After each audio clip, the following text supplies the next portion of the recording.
Hey guys, welcome back to another video. So today I thought I would run you through some questions that I got asked on my Instagram to do with modelling, and then also I'd run you through some of my model book because I don't share enough about how I became a model and it wasn't conventional by any stretch of the imagination, so I figured I'd do that. I'd run you through it. So here we go. Let's do a little modelling rundown, I guess. Okay, so the first question I have on here is how did you start / get into modelling? And I applied. I was about to say I wasn't scouted. I applied online to my previous agency's website and they accepted me.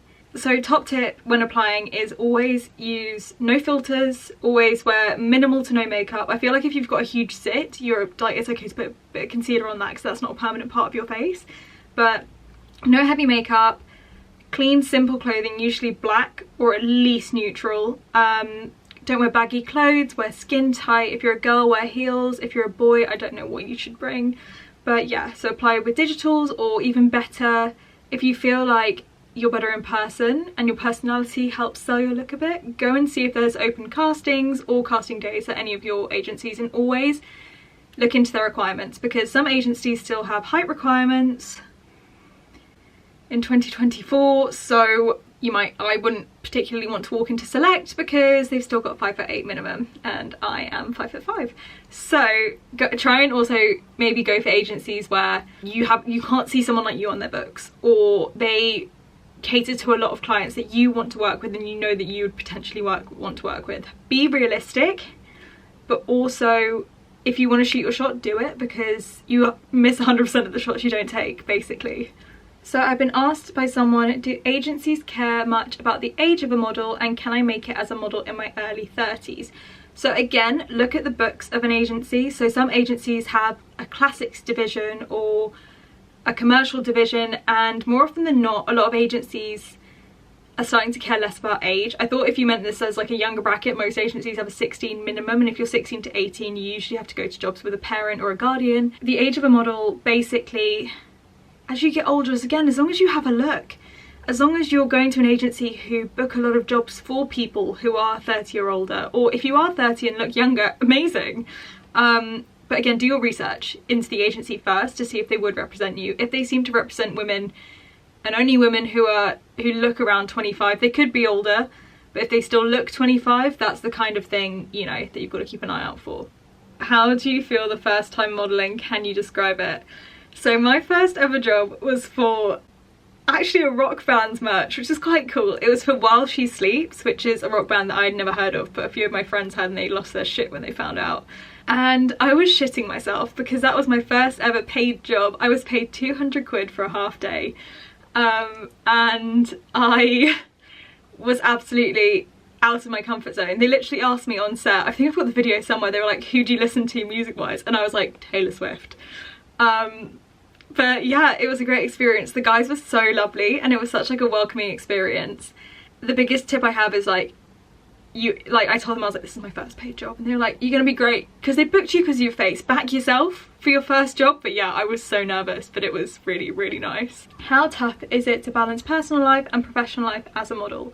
So modeling's not a 9 to 5. I have a lot of long days, I have a lot of days where I don't work, sometimes I'll have a job on a weekend. It really isn't the easiest, but you find that in terms of your personal life, the people who stick in it are either people who are also in the industry, so they get it if you're flaky, and they're people that back you. Because I've got friends who are in the industry, I've got friends who are out of the industry, but they understand that if you book a job as a model, that takes precedence over whatever you had arranged, unless it's, you know, someone's wedding or a birthday or something like super important. Usually you tell your booker, I can't do this day. But the true friends are the ones that will understand that. And, you know, I'm very fortunate that my boyfriend also doesn't have a 9 to 5, and my boyfriend's got a very unconventional job as well.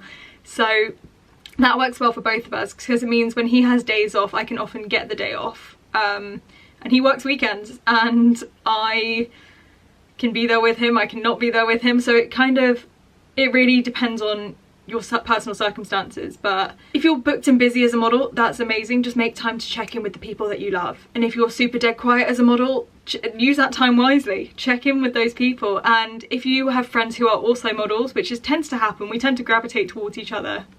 You'll meet someone on one job.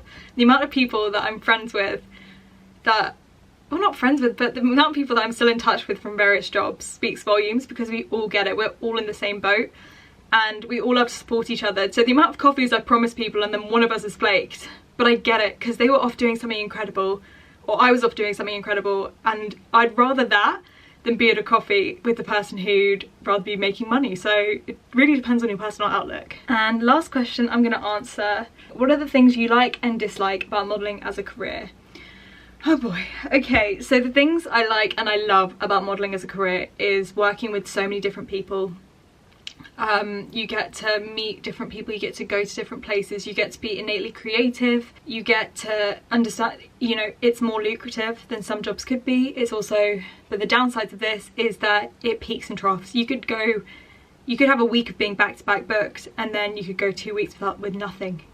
You know, the industry is a hard one. You critique your own looks a lot. It's getting more and more competitive.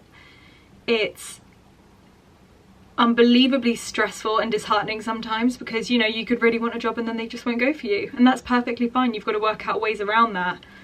But then on the other side, the payoff that you get from it is just so rewarding, and whilst it's a hustle and a half sometimes, for me the pros outweigh the cons, even though the cons are long days, no work, being judged on the way you look. For me as well, my pool of jobs is slightly smaller because I'm built the way I am. I'm 5'5" and I've got boobs and a bum. So in all honesty, I'm not the traditional model, so that limits my pool slightly, but I can still do beauty, I can still do skincare, I can still do sports modelling, I can still do commercial modelling. So the world's as small as you make it, really. The world's like, your limitations when you place on yourself. And you know, I don't want to do runway. I've said this about 1,000 times. I don't want to do runway. So yeah, there are pros and cons. Cons are pretty shitty, but if you've got a decent safety net, tons of support from people who love you, and your self-drive, I think you've got it. Pros and cons, likes and dislikes, easy. Let's talk about my book. This is the fun bit. I get to talk to you about books. I might actually do a video of like the stories from behind different photos, because there are a few of them that, like, you'd look at the photo and you wouldn't think about what's going on behind it. So this is my book. You can't see, sorry. As a model, this is your portfolio. This is what you will take to castings. You take this or an iPad, and you basically, this has actually got my old agency on it because I need a new one. And so you take this and your cards. Again, these are from my old agency, so I can only apologise about the fact that the stats are wrong. So you take your book and your cards, and it's basically to show, because you can rock up and you can be as pretty as you like, but can you perform on camera? You know, like, do you have a range of emotion? Do you look good on camera? But, you know, some people are more photogenic than others. One of the best compliments I ever got, I think it was Naomi Campbell, who said somebody told me that they were prettier in real life, and I took that as an insult. And it's so true as a model. Like, the amount of people that have told me, like, you're quite pretty in real life, but on camera, and I go, thank you. That's it, that's my job. I make money off photos and videos of myself. I don't need to look good in real life. Even my own dad was like, wow, Span, it's amazing, you can look like that on camera, but in real life, I was like, thanks Dad, that's actually, I'm being dead serious, like, that's perfect. So I'm going to talk you through my book and kind of give you the lowdown on what you need as a model in your book. Bear in mind as well, this is when I had slightly longer hair, and again, it kind of does need updating, but I've done some tests recently, and they'll be on my Instagram and I'll update my book. But this was my, like, older book, and it kind of is like a perfect idea of what you kind of should have in your book, whether you're commercial, whether you're high fashion. I think if you're high fashion, you should definitely put more, if you do editorial spreads, definitely put those in there. But again, I'm not, so I don't have any properly, like, big editorial shots. So first things first, every model needs this. No matter what you do, it's a good headshot. Yeah, smashed it. A strong headshot, one that shows your face, any sort of, so I've got freckles in the summer, and this shot kind of captures them perfectly. I think you can see it better when it's out. So there you go. So a strong headshot that kind of shows your hair length, eye colour, skin tone, not too much makeup, just enough to kind of accentuate the bits of you that should be accentuated, and that's kind of it.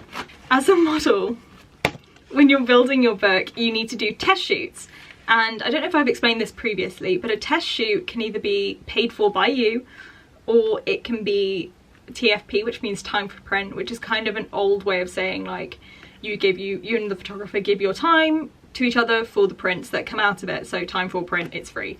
Nobody pays for anything. But if you pay for them, so some photographers will have test days, and I like to see it as an investment in my book. Some people go, oh my god, why are you doing that? And it's like, because I want to pay for high quality images that showcase me properly. And you know what you're getting with a paid test, whereas some TFP tests can be a bit more creative. The images might not be as good, they might not be what you want to use in a book. There are so many images of me that I have that have never seen the light of day, and there's a reason.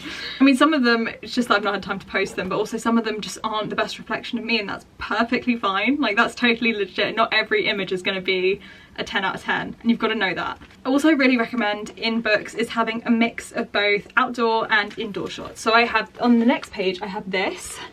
Oh goodness. So I have another cheeky headshot of me looking all dramatic with my hands as well. If you have any hand shots, that's also really good, because hand modeling's huge. Ear modelling, hand modelling, sometimes feet, but not me because my feet are rancid. That's another strong headshot of me on a beach, and then slightly better body one that kind of shows more of me, again, strong face. These were self-styled, my agent at the time hated them. And then we get on to fun. So for girls, you need a beauty test or two. So these were done by James Malloy, who is a celebrity makeup artist. He was testing one day, needed a model. I said, yeah, this girl right here. And it's when I had definitely loads more hair. But these photos, I'd just come back from holiday. I had a tan. A tan for me, okay? I'm not, like, even you can kind of see my hands. Like, I'm still pale. Let's not overegg this.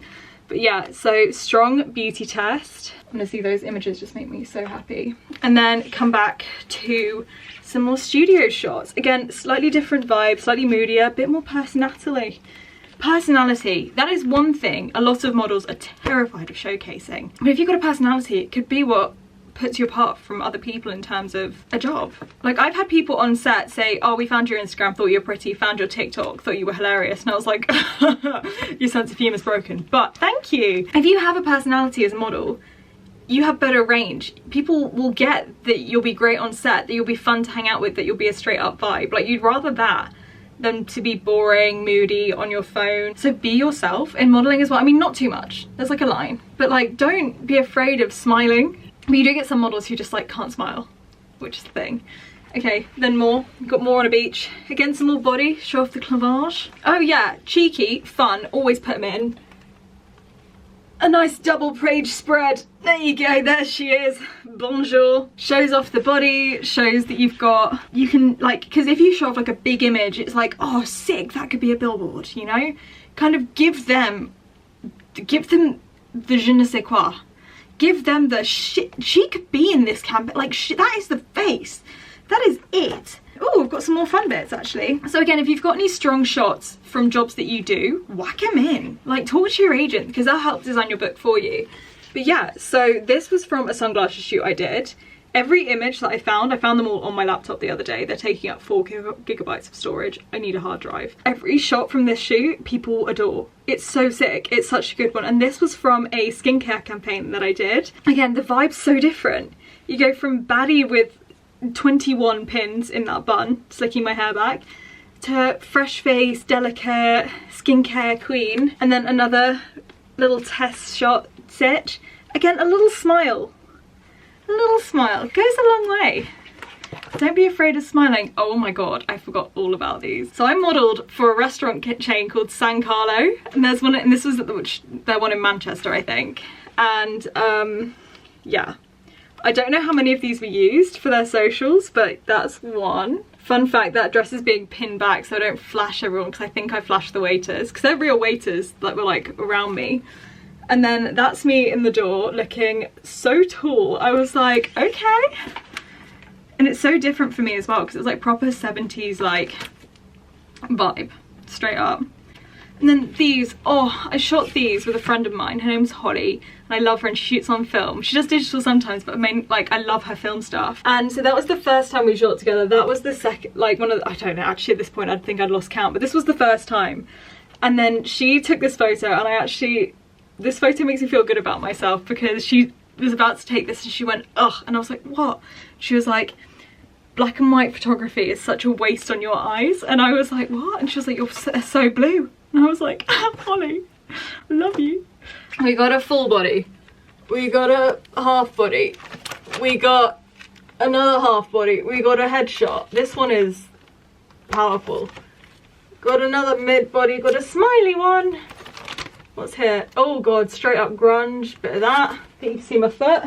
Did she cut it out? She cropped out the foot because the foot was so ugly. And yeah, that's kind of all you need. I mean, mine's had a massive update since. Like, I've done a few tests with my shorter hair. Yeah, just get a mix of everything, see what you enjoy doing. The whole point of a book is to show what you can do. So if you can do the splits and you've got an amazing model shot in there, try and sneak that in somewhere. Put it near the back. It's fun. I love modeling. I love my job. It's so much fun. I don't know if there's ever a day when I want to stop doing it, because I've gone through so many different jobs. I've been model and front of house. I've been model and waitress. I've been model and Lululemon employee. I've been model and social media and product assistant. I've been model and tutor. I've been model and so many things that I think I'm finally at a place, and I'm really, really thankful to my current agent and all the other agencies that I'm placed with at the moment, that I can say that I'm just model and content creator. Like, it's been such a journey. And it's been 3 years. I've been hustling at this for 3 years. So the fact that I can say that modeling is my job and it's what I do, and that's what I am. People ask me what I do for a living. I say model. Like, what? How did that happen? On that note, if you want to see any more videos from me, please click the subscribe button, hit the notification bell, drop a comment down below. Do you have any questions? Do you have any more questions? Do you want a modeling Q&A or rundown? Do you want a modeling rundown part 2? Do you want more of this sort of content? Do you want more vlogs? Do you want more of me? Do you want, what do you want? Tell me, what do you want? Let me know, because I like creating and this is so much fun. So I will see you guys in the next one. Bye.